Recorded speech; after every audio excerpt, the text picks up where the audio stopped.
નમસ્તે ફ્રેન્ડ, આપણે પાલ ગૌરવ બાગબાન સર્કલ ઉપર અત્યારે આવી ગયા છે. 3 BHK નો લક્ઝરિયસ કેમ્પસ છે. પ્યોર વેજીટેરિયન કેમ્પસ છે, જેની ખાસિયત એ છે કે 70% ઓપન છે અને 30% બાંધકામ છે. 3 BHK નો સેમ્પલ ફ્લેટ રેડી છે, જેનો અત્યારે આપણે વિઝિટ કરીએ છીએ. હોલ આવી ગયો, ડેક બાલ્કની આવી ગઈ, આ આવી ગયું કિચન જે એલ શેપમાં છે, આ આવી ગયો સ્ટોર રૂમ. આવો ચિલ્ડ્રન રૂમ જોઈએ.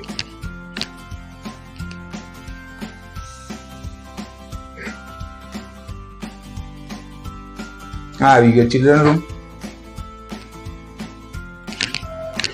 With common toilet bathroom, wash store room. આ આવી ગયો ફર્સ્ટ માસ્ટર બેડરૂમ, જે વોર્ડરોબ સ્પેસ વોલની અંદર જ છે, ફૂલી યુટિલાઇઝ થાય. આ આવી ગયો સેકન્ડ માસ્ટર બેડરૂમ, આમાં પણ વોર્ડરોબ ફિક્સ છે વોલની અંદર. આવો, નીચે મારો નંબર આપેલો જ છે. આવો ફ્રેન્ડ, વિઝિટ કરાવું તમને 3 BHK ના લક્ઝરિયસ કેમ્પસમાં.